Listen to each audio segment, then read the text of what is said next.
Hey, this is Annex, and in this tutorial I'm going to look into a waveform and see what makes a waveform a waveform.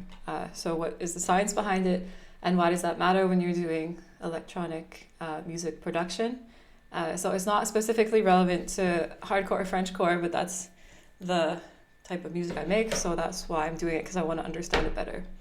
And I think this is cool to understand because it helps you to make better music. So I hope this makes sense to you. If you have any questions, leave them in the comments. So I'm going to start from a very basic level. So in the last tutorial, I showed you waveforms from different instruments. So I covered a bass, a male vocal, a violin, a guitar, and a flute. And I play notes at different pitches or different frequencies for each of those, because each of those instruments, including the voice, sounds better at a different pitch, just because of the way they're made and the way the sound moves with respect to the way that they're made. And then I showed you these different audio waveforms, and basically these are the results of recording something with stereo. So we have a left side and a right side signal, and the interaction between them creates a stereo image. With the stereo image, you can get things like reverb, but I won't talk about reverb and delay in this tutorial. That'll be for another time. So basically, we know that these instruments make waveforms that look like this when we play them individually. And in this tutorial, I want to break down why they look like this in terms of a little bit of math.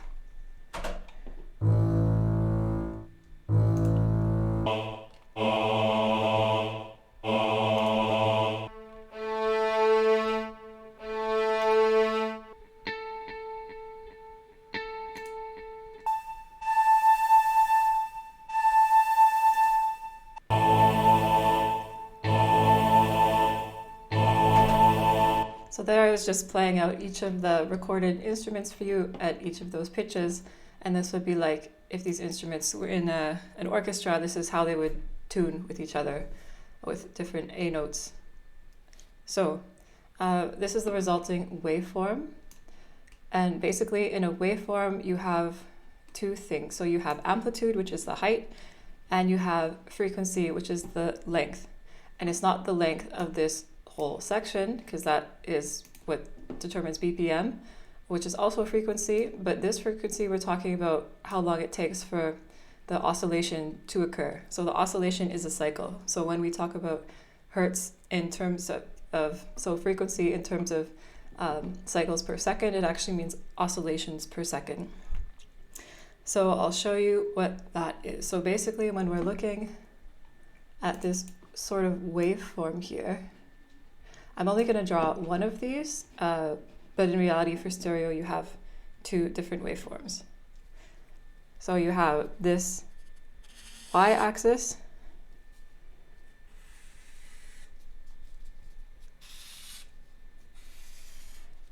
and there's one way to modify the waveform where you modify the amplitude.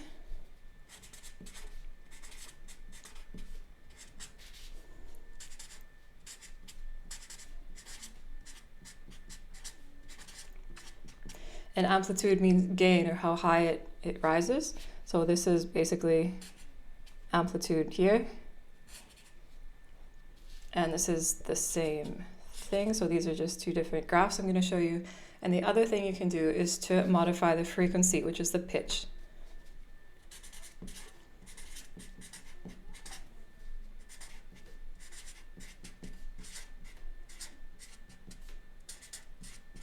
So when we modify the amplitude, it's the same as modifying the loudness.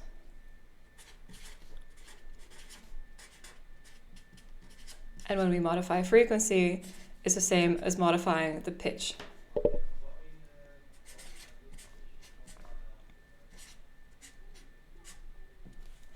So the amplitude is going to be how large the waveform is, so how high it goes up and down. And the frequency is going to be how dense the waveform is, so how often it vibrates.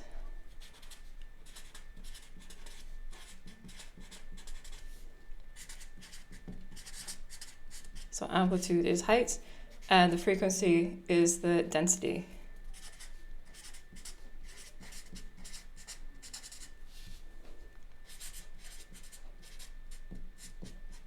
And this is the best way I could think of to show you guys it, because I don't have any program I can draw in. So I hope this makes sense.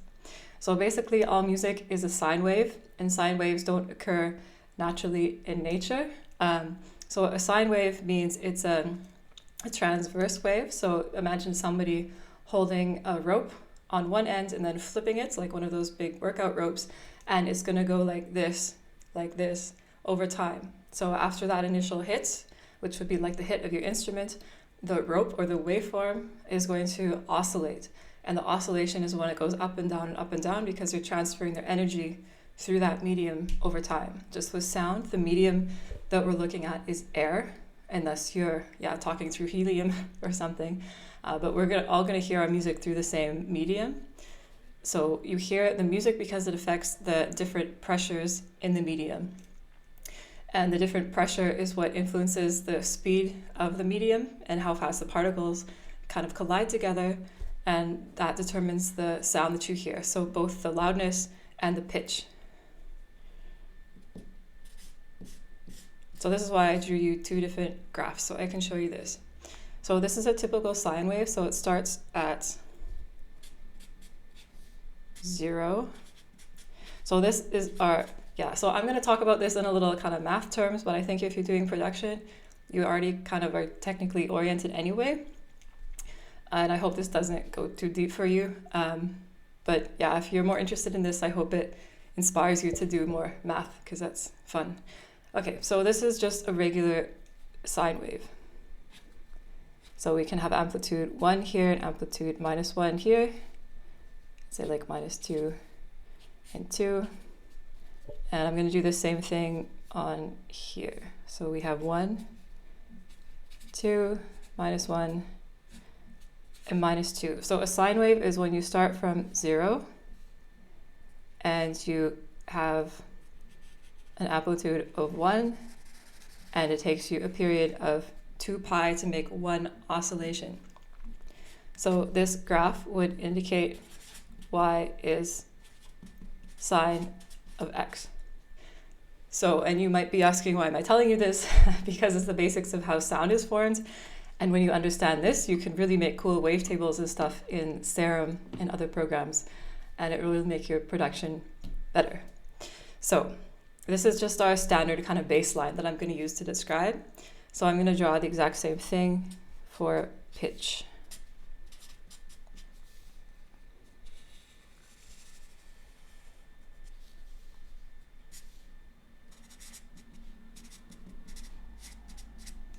Okay, so when we're modifying the amplitude, we're going to modify the height of this oscillation.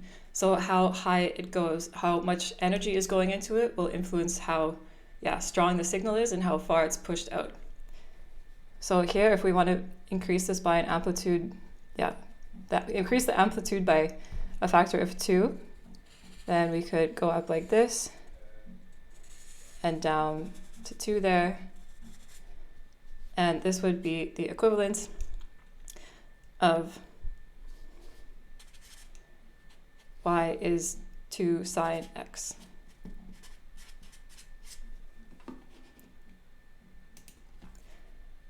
And I'm going to color code these for you again, like I did in the last video. So this is the y equals sine x line. This is a kind of baseline standard sine signal, sine wave. And this one here in orange is going to be with the amplitude magnified or increased by a factor of 2. And we can also do the same by dividing the amplitude by a factor of 2. So this amplitude isn't 1-to-1 directly related to decibels, but as long as you understand that the more amplitude, the higher the amplitude, the higher the loudness is, the higher the gain is, the higher the decibels is, it's more or less measuring the same thing. It's also measuring pressure, because the sound is a movement of air pressure.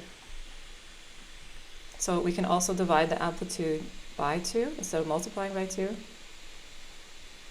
And then we would get something like this. And that would be like y equals half sine x.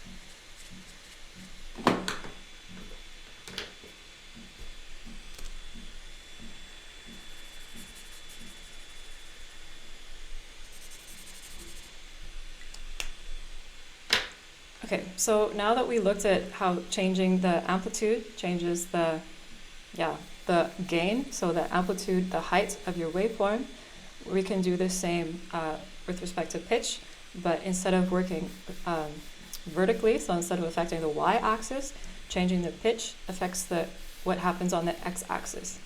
So again, we have our typical sine wave. When you play music, if you just play like a clean sine wave to start your synthesis out with, this is what it is. So it's not music yet, it's just one wave.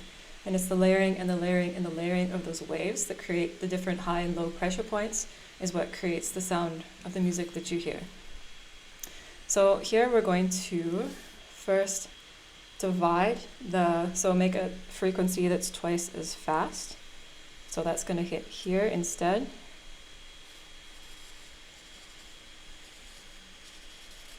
And we would write this as y is sine of 2x.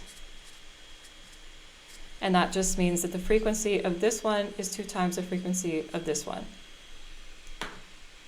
And I'll do that in orange.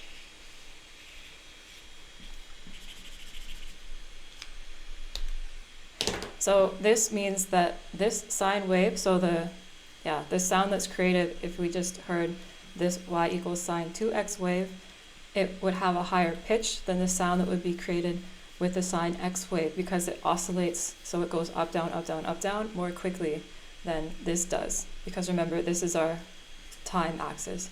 So I didn't call x time here, but when you multiply this x by 2 pi, it takes it from like rotational units into time units. And that's how we can make the waveforms, which I'll show you in a second. So we can do the same thing, but again, the other way. So we could make a sine graph that is half the oscillations, half the frequency. And then we're going to go like this. So this would be like y equals sine of 1/2 x. Oh no, this is kind of messy. Anyway, I hope when you follow this, it helps you understand a bit better. Because if I just like drew a diagram and then showed it to you, it won't make much sense. Okay, so if we look at one and then the other, I'm just going to remind you what we did. So focus first on this top graph. And when we're looking at sound waves, they're sine waves and they're moving through time.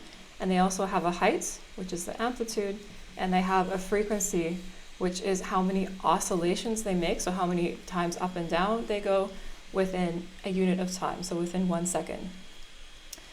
So when we're modifying the amplitudes, we modify the loudness, so we make it go higher than it otherwise would be, than with our just kind of base case here. And when we want to make something quieter, then we're going to lower the amplitude. So we make the gain less and it's quieter, it's less loud, if we make this height lower here. And similar idea for pitch, just we're working on the x-axis instead. So when we modify pitch, you can modify them both at the same time, of course. This is just changing one and then the other so you understand them separately. So when you modify pitch, say we keep the amplitude the same, so this is all an amplitude of, say, like 1. When we modify pitch, we're increasing or decreasing the frequency of the oscillation, so how many times this point or the center of mass completes one oscillation or completes oscillations over a period of time, so over a period of seconds. So if we double the frequency, so our base frequency is here, so this is our y sine x is our base frequency. I don't mean the frequency of bass, I mean like our baseline, not your baseline, like your currents, something you want to compare something to. So this is unaffected, this y is sine x. if you want to make it twice as fast, then you have y equals sine of 2x. And if you want to make it twice as slow, then you have y is sine half of x. So given that, I will tell you the formula that we're using for that. So it is y of t is a function of sine 2 pi times your frequency times your time, and you can also add in the phase here. So the phase is just something that shifts left to right, but in our case the phase is 0, and when you're constructing a lot of your sine waves or your sound waves, the phase is going to be 0. So I'm going to ignore that for now. I'm just going to say it's 0. And then we have this formula of y of t equals sine 2 pi f times t. And this t is what's going to be our x. So this y is our vertical axis, so this is the amplitude, and this t is the horizontal axis, so this is our time. And actually we should have amplitude here. So it's like a times, I'll draw that out for you again, sorry. Y of t equals a times sine 2 pi times f times t. So this a is the amplitude, so basically however high of a factor your amplitude is, it multiplies the size of this signal. Whereas this frequency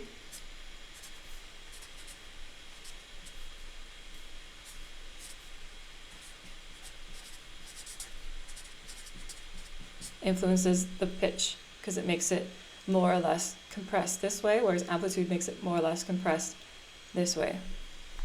So this is your amplitude. It's in measure of amps, but that's not so important for us, and amplitude.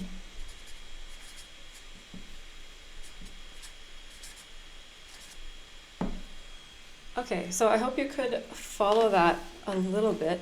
I just wanted to go over how the two main features are when we have to consider when we're looking at a waveform, and how they relate to the two main aspects of a sound wave. So basically the amplitude is the height of the signal, so that's going to be the loudness that you achieve. So a higher amplitude makes a higher signal, which makes a louder signal, or stronger signal, literally, because amplitude is amplification, or amplification factor, which is decibels. And you can also modify pitch, which is the oscillatory frequency. So how many times it oscillates over a period of time. And in the next tutorial, I'll go over how we use these to make harmonics. So what we have here is nodes. So anytime this graph intersects each other, this creates a node. And these nodes, so these intersections of these different sine waves over time, is what creates harmonies, because a harmony is basically a lot of complementary sine waves that lead to a pitch, because when you layer them on top of each other, and then they intersect in a complementary way, then you have a nice clean pitch. So I'll show you this with this cool diagram thing online I found. So this is just like this is what I started out with here. So y equals sine x is just your typical sine wave. And you can find this on my website as well. So see, it's oscillating, so the sine wave, this circle is going, it's rotating, that's what an oscillation is, it's going through cycles, and the center of mass, so this ball on the circle, is creating where the point of the mass is over time. So as it oscillates, it's actually drawing this waveform out for you. So this isn't, so the x-axis here, it's still measured in time, but it just considers pi in that time. So pi is something, so 2 oscillations would mean you go over the full diameter of the circle. So 2 pi, whereas pi pi is the radius, so half the diameter of the circle. So if you have a bit of math or physics background, then this stuff can hopefully click a little easier for you. Yeah, I think it's fun to maybe go into the DAW and just show you what a sine wave sounds like. So here we see what it looks like.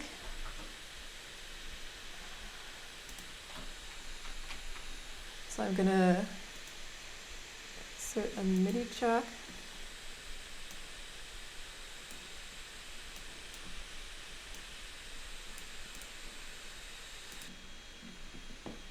Okay, we're recording again. I just had to go find this plugin.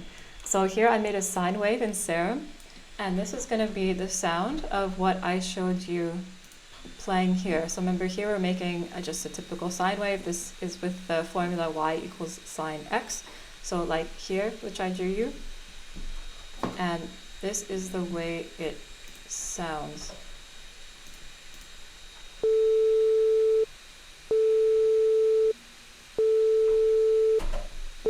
And when we have things like square and saw waves and triangle waves, it's still from a sine wave. So it's not like those exist naturally in nature or anything. It's just the layering upon layering upon layering of sine waves together. But I'll go into that in another tutorial. I will show you with this though. So this is just the standard formula for a sine wave here. So here, and if we make one that is a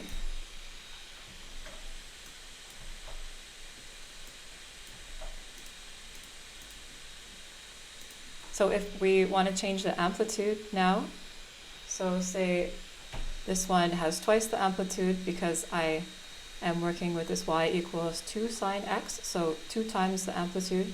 This is the same as like 1 times sine x, it's just not there. And this would be the same as having 0.5 amplitude. So this thicker orange one, I don't know why they would use the same colors. So this green one is half the amplitude, so half the loudness of just the regular y equals sine x equation. And the orange one here in dotted line has twice the amplitude.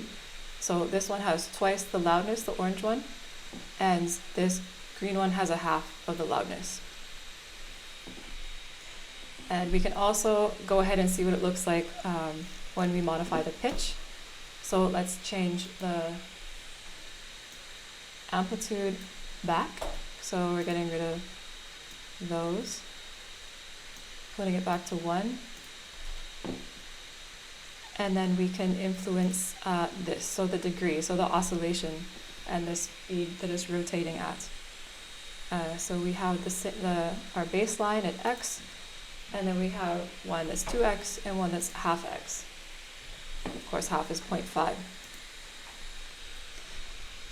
So here we see that this orange dotted line pattern, it has twice the frequency as our standard line, so is our red line, and the green dotted line, it has half the frequency. Sorry, I meant with the red one, the orange one, it has 2 times the frequency, so it cycles through one oscillation in twice the speed as our baseline one does, and the green one cycles through an oscillation with half of the speed as our reference does. So see, the green one takes up until 4 pi to make one oscillation. So one oscillation is when it goes from the top to the bottom and back up again. Okay, so I'm going to stop this tutorial here for now. And what I just wanted to show you is how you can modify the amplitude or the loudness or the frequency or the pitch, and those are analogous to each other, by modifying the waveform, and how the waveform of sound is always a sine function, and is always a property of air pressure, and amplitude is how much pressure you're making in that waveform at the peaks. And so the next tutorial, I'll show you more of the images of how it creates that pressure because creating of the pressure is how you're manipulating the sound in your music. So if you make it more pressure, it's going to be louder, and if it's less pressure, it's going to be less loud. So that's actually when we talk about compression, we're talking about the compression of air in these peaks. Yeah, so I hope that was useful to you. I hope it didn't overwhelm you. Let me know in the comments if you have any questions. And yeah, otherwise I will go to my next tutorial shortly.